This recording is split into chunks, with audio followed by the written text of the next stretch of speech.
After the divorce, my husband threw me out with nothing. I decided to check an old card my father once gave me, but the banker paled and whispered, "Madam, you need to see this." I froze in shock, learning that before we continue, please write what country you are from and how old you are. Enjoy listening. Anne was 43 years old. She never considered herself young or old, just a woman of her age, tired of starting over. In the small two-room apartment where she lived with her husband, there was always the same smell of fried potatoes, tobacco, and cheap cologne. Once it seemed normal, then it became a heavy backdrop she longed to escape. Even for a moment, Anne worked as an accountant at an ordinary district clinic. Her salary was enough to live on, for a modest vacation every couple of years, for her mother's medicine while she was alive. She had no particular desires. She enjoyed doing her work meticulously, understanding numbers, and preparing reports so perfectly that no inspector could find fault. Her husband, Igor, always considered himself a man of character. At first, it seemed like confidence. He spoke loudly, laughed, and promised the moon. Over the years, the loud voice remained, but the mountains somehow dissolved. He went from one job to another, always claiming a serious project was coming up, or that these idiots didn't appreciate him. Meanwhile, Igor had one firm habit. Money was his territory. Anne received her salary on her card, but a few days later, she would still bring cash home and give it to him. It was more convenient that way. He paid the utilities, bought groceries. Sometimes he gave her cash for travel and small expenses. For a long time, Anne thought this was normal. She herself grew up in a family where her father paid at the stores and her mother took money from him for household expenses, only her father never waved bills around or repeated every day that he provided for everyone. Igor, however, would repeat, "If it weren't for me," he liked to say, "you'd be living on bread and water on your salary. It's good that I take care of everything." At moments like these, Anne remembered how different things once were. Before marriage, she lived with her parents in a large, bright apartment in the city center. Her father, Sergei Nikolaevich, had gone through difficult times in the 90s, holding on to a small production business, somehow managing to earn. He wasn't a millionaire, but he was a man with experience. He was quiet and a little tired, but very attentive. Anne always felt her father knew a lot, but said almost nothing. In the spring, a couple of years before his death, her father had serious surgery. After leaving the hospital, he called Anne to the kitchen when her mother wasn't home. He took an envelope and a small bank card from a cupboard. "Take this," he said. "It's for emergencies. The card is in your name. I got it for you. The PIN is written here too. Don't flash it around. Don't use it for trivial things. Just keep it." Anne waved it off then. "Dad, what for? I have my salary." He looked tired but firm. "Salary is one thing, but this is for a rainy day. Remember, if anything happens, don't go to people. Go to the bank with this card." She put the envelope in the far corner of her wardrobe, behind old sweaters. Then came the hustle and bustle, worries, work, marriage. The card was forgotten. Her father died peacefully in the autumn. Her mother followed 2 years later. The apartment went to Anne, but she and Igor didn't move in. "Old building," he'd say. "The center is prestigious, of course, but the building is dilapidated, the neighbors are noisy. Let's sell it, get something smaller but newer, and we'll take out a loan. We'll have a decent apartment." Anne agreed then, not delving into details. Igor, with excessive zeal, ran to notaries and banks, shoving papers at her. "Sign here, I'll sort this out." In the end, they moved to a gray building on the outskirts, to that very two-room apartment that now smelled of fried potatoes and tobacco. Anne didn't ask who the apartment was registered to. She just lived. The divorce didn't come immediately or suddenly. It built up drop by drop. Only the last drop wasn't something loud, but an ordinary phrase. That day, Anne returned from work later than usual, stayed at a meeting, then stopped by a colleague who felt unwell. She came home tired but calm. She entered the apartment, put down her bag, and went to the kitchen. Igor was sitting at the table, looking at his phone. "You've been staying out late rather often," he said without looking up. "And you try working at a clinic?" Anne replied tiredly. "You'd be staying late too." He looked up, squinting. You think I don't know what goes on there?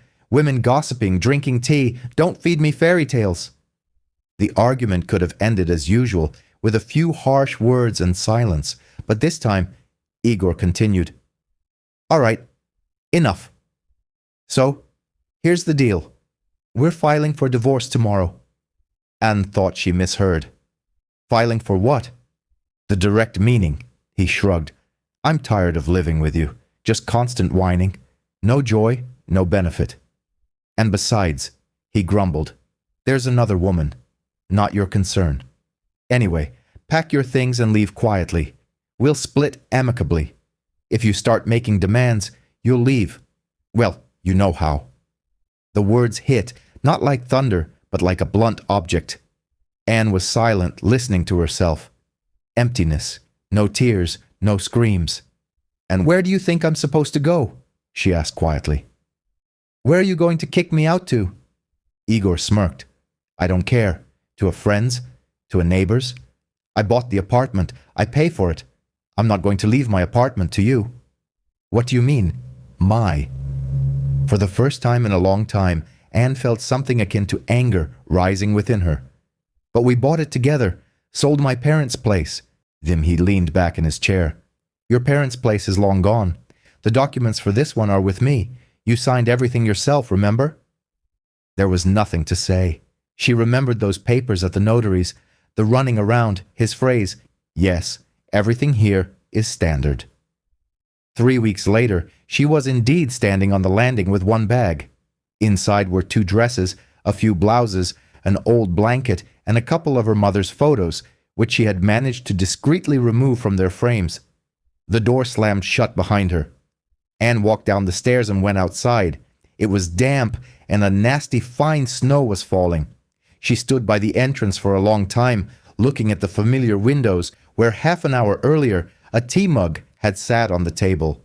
Then she sighed and walked to the bus stop. She had no plan. She spent the first 2 nights at her colleague Valentina's. Valentina took her in without any questions, just sighing and muttering, "What kind of men are out there now?" On the 3rd day, Anne woke up earlier than usual. The room was quiet. She sat on the edge of the sofa, looked at her bag, and suddenly clearly saw in her mind's eye the old, long-forgotten envelope, the one her father had given her. If anything happens, don't go to people, go to the bank, his voice echoed in her memory. She opened the bag and looked through the things. The envelope wasn't there, but an image surfaced in her mind. The wardrobe, the top shelf, a stack of sweaters. She had taken things from her parents' old apartment when they moved in with Igor. The things lay in the pantry. Some were thrown away, some were taken to his relative's dacha. Did I lose it? A thought flickered. But then she remembered. A year ago, while sorting through things, she had held some old envelope in her hands. Tired then, she had moved it to another bag. Anne jumped up, went to her travel bag, and found a small side pocket at the very bottom. There were old till receipts, a magnet, and a thin white envelope. Her fingers trembled. The card was there. White with a simple bank logo, no external markings. Inside, a slip with her father's neat handwriting, the bank's name, the card number, and a 4-digit code. Anne sat on the edge of the sofa for a long time, holding the card, then said aloud, "Okay, Dad, let's try. It can't get any worse." The bank was in the center, near the very district where she, her mother, and father had once lived as a family of 3. Anne hadn't been there for several years.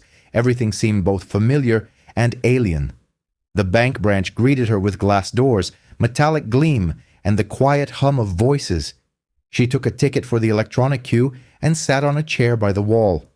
Inside, everything tightened. She was afraid not only of the unknown, but also of the feeling that she might become completely ashamed. They'll say, "Balance 53 rubles," she thought, "and it will be clear there was no point in coming here." The number flashed quite quickly. She approached the counter. Behind the desk sat a man around 50, with neatly trimmed gray hair and a calm gaze.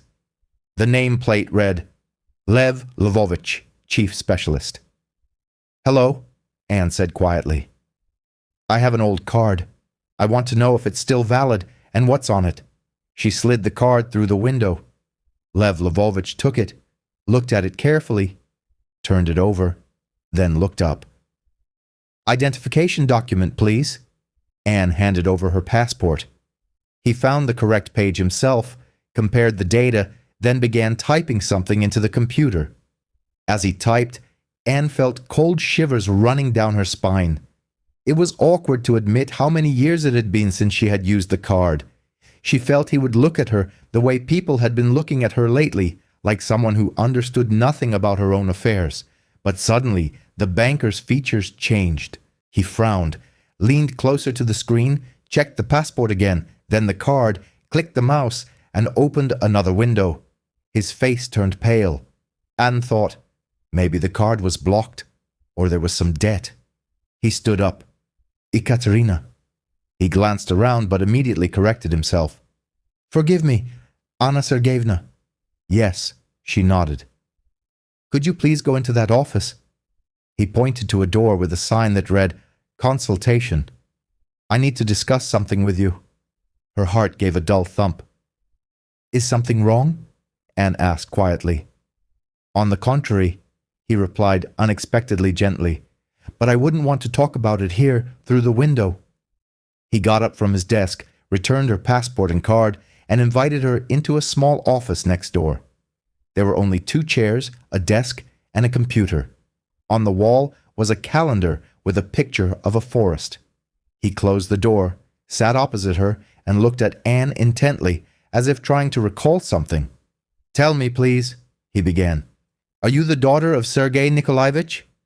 He named the surname. Anne nodded. "Yes. And did you know my father?" "A little." Lev Lvovich smiled slightly. "He was a client of our branch for many years. A quiet man, he didn't like unnecessary conversations, but my memory is good." He turned the monitor so Anne could see the screen and said, "Anna Sergeyevna, you need to see this." The balance appeared on the screen. The numbers didn't immediately register in her mind. Her fingers tightened on the edge of the chair. "It's a mistake," she whispered. Lev Lvovich shook his head. "No, it's all correct, on your account." He calmly repeated the number, this time in words. "The account was opened 15 years ago. You are the owner. It was replenished over several years. The main deposit was formed about 10 years ago. Then, the interest." Anne stared at the screen, trying to recall at least one conversation with her father where such sums were mentioned. Nothing came to mind. "But she began confusedly. "I never put anything in there." "You weren't supposed to," he said softly. "Your father did." He opened another document.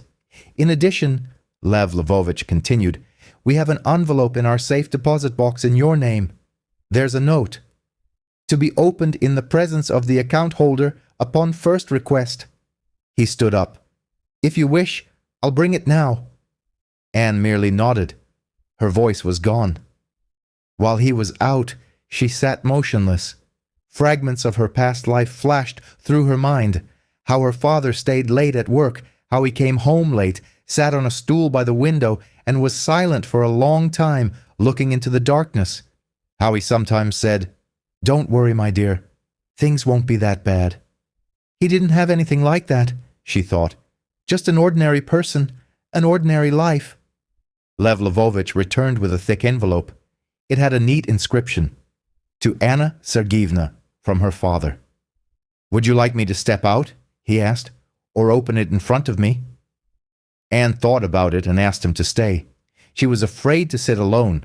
Her fingers obeyed poorly. There were no scissors nearby. She carefully tore the edge and pulled out the papers. The first lines made her heart skip a beat.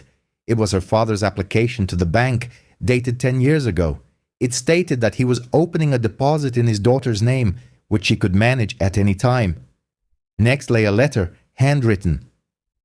"Daughter, if you are reading this, it means I can no longer explain anything to you in person. I won't write grand words, I'll just get to the point. I saved some of the money from back when I was doing business, some from the sale of the old workshop. I never wanted to live extravagantly, but I wanted you to have a backup if life didn't go as we dreamed. I know you. You can tolerate too much and trust people more than you should. That's why I made this card in your name without discussing it with anyone. Don't tell anyone about it, not even your husband if you have one. If disaster strikes, use this money not to cling to those who don't value you, but to leave, start your own life, buy a home, and live peacefully. With love, Dad." The letters swam before her eyes. Anne squeezed her eyes shut tightly, not wanting to cry in front of a stranger. Lev Lvovich tactfully looked away. "There's another document here," he said a little later. "Judging by everything, your father was a provident man." He handed her another paper. It was a copy of the old sales contract for the apartment, her parents' place in the center. The buyer was an unknown person, but below was a note. Part of the funds received from the sale were directed to Anna Sergeyevna's account strictly according to the details. Even lower was the contact of a law firm. "We have a record in our file," Lev Lvovich explained, "that your father asked, in case of cashing a large sum or related questions, to recommend this lawyer. As far as I know, he is still practicing." Anne looked at the neat stacks of papers on his desk for a while. Her mind was still filled with the sound of the recent slamming door, Igor's voice. "The apartment is mine. You signed everything." Her mother-in-law's words. "We didn't get anything. Everything is yours, which means everything you owe is also yours." Now everything suddenly seemed to turn out differently. She looked up. "Tell me," she asked quietly, "could my ex-husband have found out about the existence of this account? If you yourself didn't tell him, or give him the card, or the internet banking password, then probably not," Lev Lvovich replied. "The account is registered only to you." But he paused. "When the apartment was sold, if he participated, he might have noticed that part of the money didn't come to you directly." Anne pursed her lips. "Perhaps that's why he kicked me out so confidently," she said slowly. "He knew I had somewhere to go. He just didn't think my memory was completely shot yet." She stood up. "Lev Lvovich, thank you. I'm not ready to withdraw anything yet. I need to process everything. May I come back tomorrow?" "Of course," he nodded.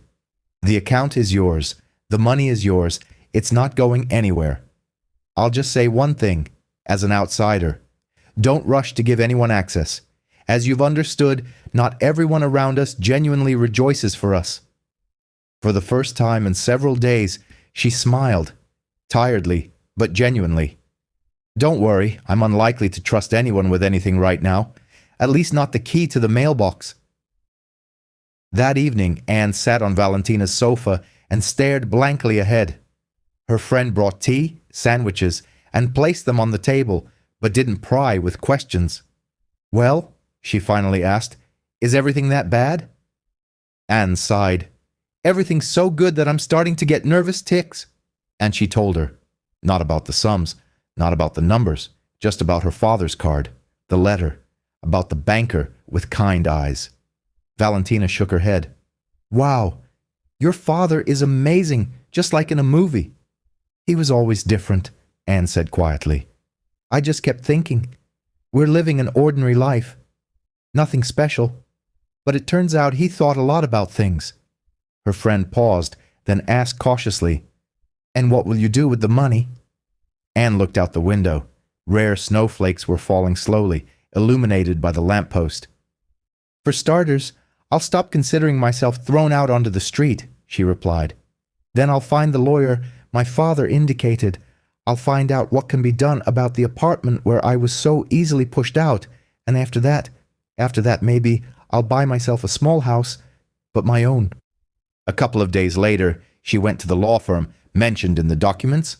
A man in his 60s, with thick-rimmed glasses, introduced himself as Andrei Pavlovich. After listening to a brief explanation and reviewing the papers, he thoughtfully tapped his pen on the desk. "Your father was a serious man," he said. "See how meticulously he arranged everything." Anne felt warmth spread from the word serious. "Your situation, Anna Sergeyevna, is interesting," the lawyer continued.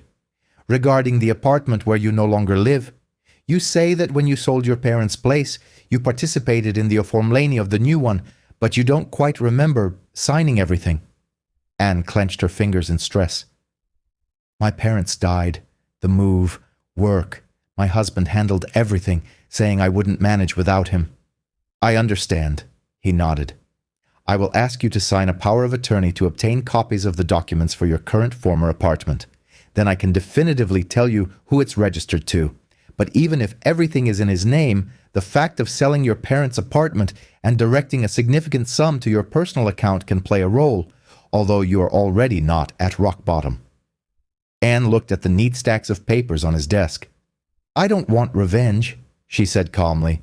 I don't want to take his last penny. Argue over pots and carpets. I just don't want to live the way I was living anymore. Andrei Pavlovich looked at her intently, as if checking if she was telling the truth. That's a good position, he finally said. We will act according to the law, without shouting, but you have every right to defend your rights.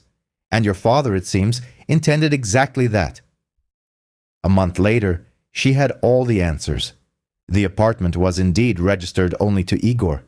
Anne was listed in the documents as the spouse who gave her consent. Legally, it was difficult to find fault, but there was one point. Part of the money for her parents' apartment, paid as a down payment, formerly belonged to Anne as confirmed by bank documents, and Igor had used it, not his own money. We can achieve compensation, the lawyer explained. It's not a guarantee of the full amount, but you certainly don't have to leave with just one bag. I've already left, Anne said quietly. I just want him to understand that I'm not completely defenseless. Andrei Pavlovich smiled slightly. Believe me, when he finds out about the account, he'll understand very well. The meeting didn't happen like in the movies. No loud scenes, no fight on the stairs. Anne arrived at her former home, not alone, but with a bailiff and a lawyer. It was morning, a weekday. Igor opened the door in sweatpants, sleepy. Behind him, his mother-in-law's figure flashed. What are you doing here? He gruffly said. We already sorted everything out. Andrei Pavlovich introduced himself and showed the documents. Calmly and in a friendly manner, he explained. Anna Sergeyevna has the right to compensation for the funds invested in this apartment. We propose to settle the matter amicably. Otherwise, a long court process awaits us. Igor initially laughed loudly, then stopped when he saw the bank papers. What other money from your father? He roared. He didn't leave her anything. He did, the lawyer replied calmly. And quite a lot. And you, Igor Petrovich, took advantage of this circumstance for your own benefit without informing Anna Sergeyevna. His mother-in-law shrieked, You're all lying. If she had anything, she would have been bragging long ago. Anne stood on the threshold, not stepping inside. A stranger's home. Once it seemed like their shared home. Now just a place where she didn't even want to drink water anymore. I'm not going to throw you out, she said quietly. Live as you lived. Just compensate me for what you took once upon a time, as if it was a given. Perhaps for Igor, these words were the most painful, not the threats, not the shouting, but the calmly spoken words without hysterics. Give it back. The negotiations dragged on for more than one day. Lawyers from both sides were involved. In the end, Igor agreed not to take the matter to court and transferred a substantial sum to Anne, part of the cost of the current apartment, which according to the documents was indeed connected to her contribution. But that was no longer the main thing. The main thing was that Anne stopped feeling like someone who had been kicked out with nothing. She now possessed both shelter and a financial cushion, along with the liberating realization that she could make her own choices rather than merely yielding to the dictates of others. 6 months later, she stood on the threshold of a new dwelling. A modest cottage on the outskirts greeted her with quietude and the fresh scent of paint. Behind it, a narrow plot of land stretched, boasting a couple of apple trees and an old cherry. It was no palace, nor a monument to opulence, but it was entirely hers, acquired through honest means. She unlocked the door, stepped inside, set down a box brimming with books, and then retrieved a small frame photograph from her bag. The image depicted her father, standing by their old kitchen, a smile gracing his face, a hint of weariness in his eyes, yet radiating warmth. Anna placed the frame on a shelf near the window. Well, Dad, she murmured softly. Your plan worked. Thanks. No one responded from within the house, but the silence was no longer hollow. It was imbued with the comfort of home. No one roamed the rooms, peered into cupboards, or declared, "I'll sort everything out for you." She had chosen this existence herself, opened this door with her own hands, turned the lock with her own strength, and she knew that should another soul ever join her, it would be someone who sought not her possessions, not her property, but her for herself. Nah,